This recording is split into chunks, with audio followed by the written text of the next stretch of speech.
Hey guys, welcome back to my channel. My name is Jem, and if you haven't guessed from the title of this video already, we are going to be having a little story time session.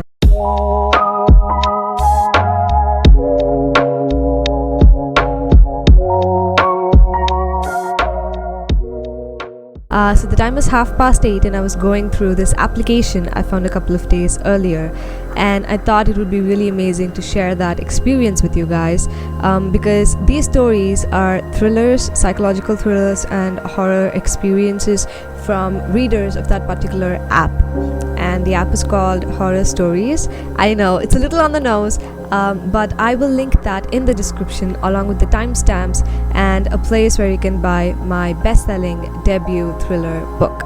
Now apart from that, thank you guys for all the love that you've been showing me and this channel. I really appreciate, and if you like this type of content, if you like listening to me read things, and if you like me reading horror stories in general, smash that like button, subscribe to my channel and leave a comment below, and I'll keep delivering promising content for you guys to enjoy.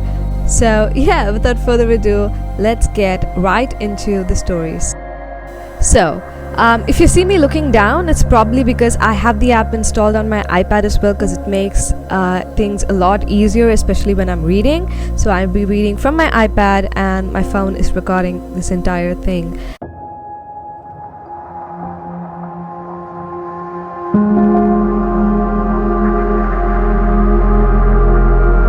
There was an 11-year-old girl named Melanie who lived with her parents in a remote country area.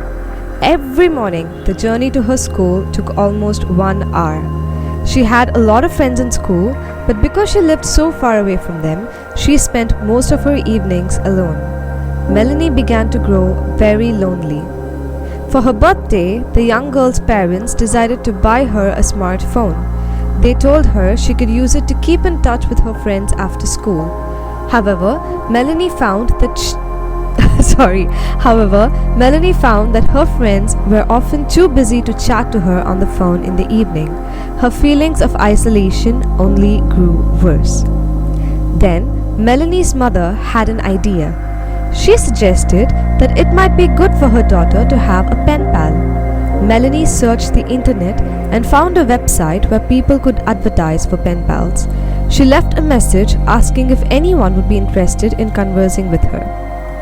A few hours later, Melanie's mobile phone buzzed and she found that she had received an email from someone named Fred. The subject line read, "Friend wanted," and it contained a short message. "Hi, I read your post online. I'm lonely too. Would you like to be pen pals?" Melanie was delighted and immediately accepted the offer. From that moment on, she had a new pen pal. They exchanged emails on a daily basis, and soon they were the best of friends, despite the fact that they had never actually met in person.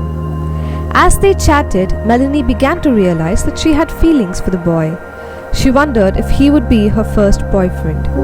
He was so easy to talk to, often had witty things to say, and always made her feel good. However, the girl began to feel that the conversation was very one-sided. The boy was always asking questions and seemed reluctant to write about himself. He knew all about her, but she didn't even know which school he attended or where he lived. One day, the boy sent Melanie an email asking if he would call her. "That way we can talk directly," he wrote. "And besides, I'd love to hear the sound of your voice." Melanie wrote back to him saying, "Yes, I'd really like that. Here's my number. Call around 8 p.m. tonight." The young girl was very happy and couldn't wait to talk to him. Melanie had a recording feature on her phone, so she decided that when he called, she would record their conversation.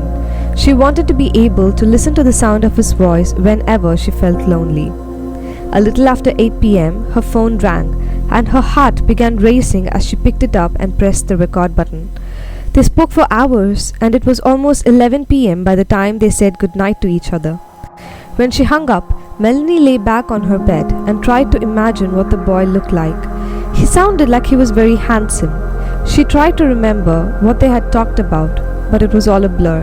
For some reason, she couldn't recall anything about the conversation.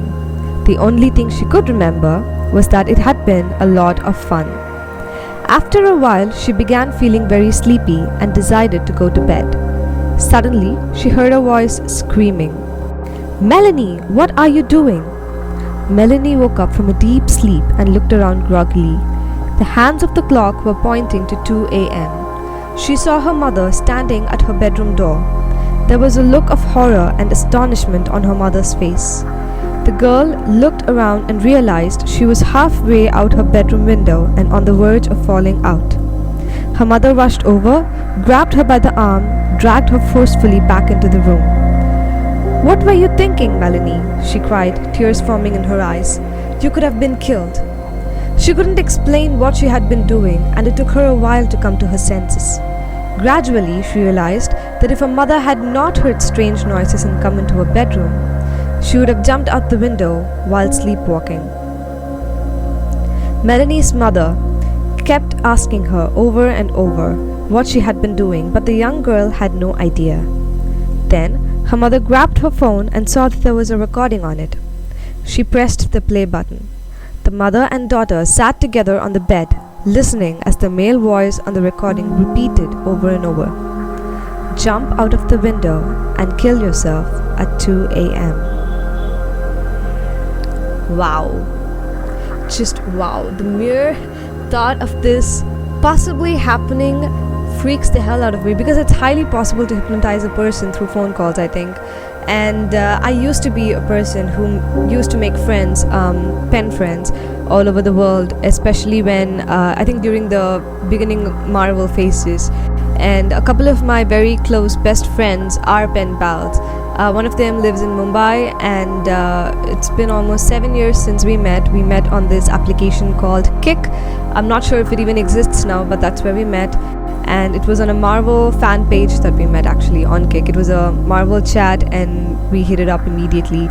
And we found a lot of things in common, and we even started writing fan fictions together. So, yeah, I met her, I think, after 4 years of meeting her. I flew from Chennai to Mumbai to meet her with my aunt, and I think it was only after that we met that my parents believed, it was safe to have pet friends like that.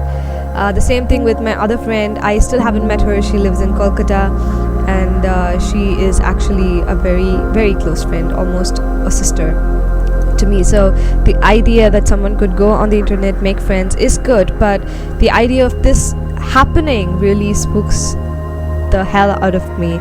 And this is also the reason why my curiosity was spiked when I first read the words pen pals. So if you are someone who makes sort of pen pals around the world, let me know in the comments what your experience was like or is like, and where your pen friend is from, without of course revealing their identity. So yeah, on to story 2.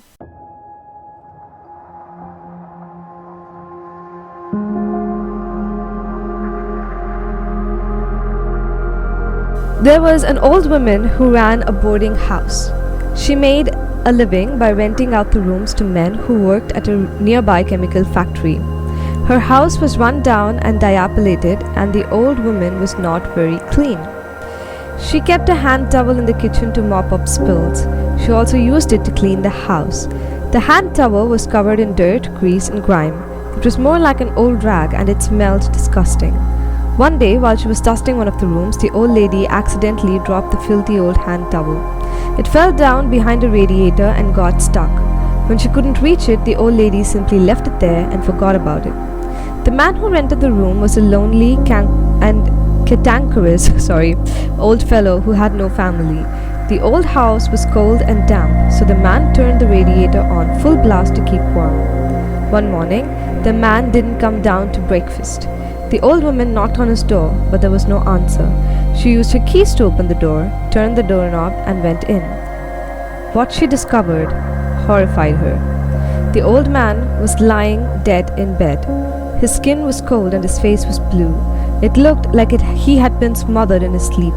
The police came and took a look at the dead body, asked a few questions, and left. The corpse was taken down to the morgue. The old man was a nobody, so no one cared that much whether he lived or died. The Police decided that he had probably smothered accidentally in the blankets. They never even noticed the trail of slime that led across the pillow and onto his face. A few days later, the old woman put a notice in the newspaper advertising a room for rent. Not long after that, she had a new tenant. He was a young man who was very nervous and smoked cigarettes constantly. On the first night he'd spent in the room, the young man was laying in bed, smoking a cigarette. He thought he heard something shuffling in the darkness, but he paid no attention to it. Things were always making noises in old houses. Really? I mean, I've never been in a old house, so I would never know. But I guess they're right. He reached over to stub his cigarette out in the ashtray, but his hand touched something damp and slimy. It felt like a wet cloth. Suddenly, the thing curled around his wrist. The young man grasped and pulled his hand back, dropping his cigarette. The thing around his wrist burst into flames. Before he could so much as scream, the thing flew off of his hand and landed on his face, covering his nose and mouth. The old woman was awakened by the sound of the sirens outside. There were fire engines pulling up outside her house, and she could smell smoke.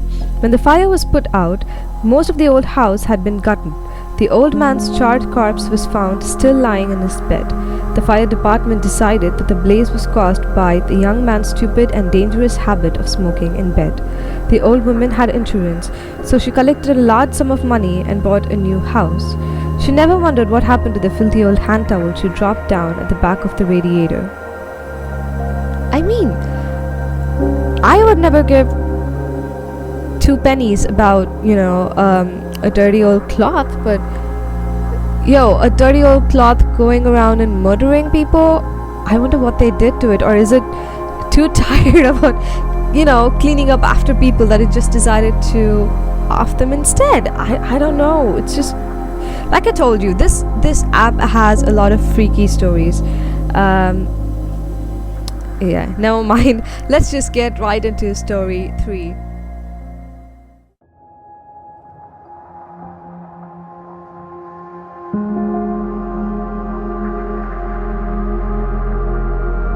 One night, an 8-year-old girl was sitting at home watching television with her mother. Suddenly, the screen began flickering and the image of a ghostly woman in red inexplicably appeared on the TV.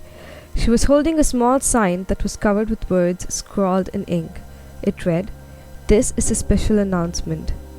Parents, please send your children to bed immediately." The mother was worried and told her daughter to go to bed. The young girl protested, but the mother remained firm. She grabbed her daughter by the arm, led her into the hallway. The girl meekly walked up the stairs to her bedroom, and the mother returned to the living room. When she looked at the TV again, the woman on the screen was holding a new message. It read, "Please wait." The mother sat patiently on the sofa, waiting for the special announcement. After 5 minutes passed and nothing happened, she began to get bored. Just then, the woman on the screen displayed a new message. The writing was tiny and very difficult to read. The mother inched closer to the TV, trying to make out the words. The sign read, Oh my god. Oh my god. Okay. The sign read, "Thank you. Your children are now dead." The mother was horrified. She ran upstairs and burst into her daughter's room. She found the young girl lying in bed with the covers pulled up to her neck and breathed a sigh of relief. As she watched her daughter sleeping, the mother noticed something was wrong. The blankets on the bed were not moving. Her daughter wasn't breathing. Slowly, she walked over to the girl's bedside and pulled the covers. She recoiled in horror and began screaming.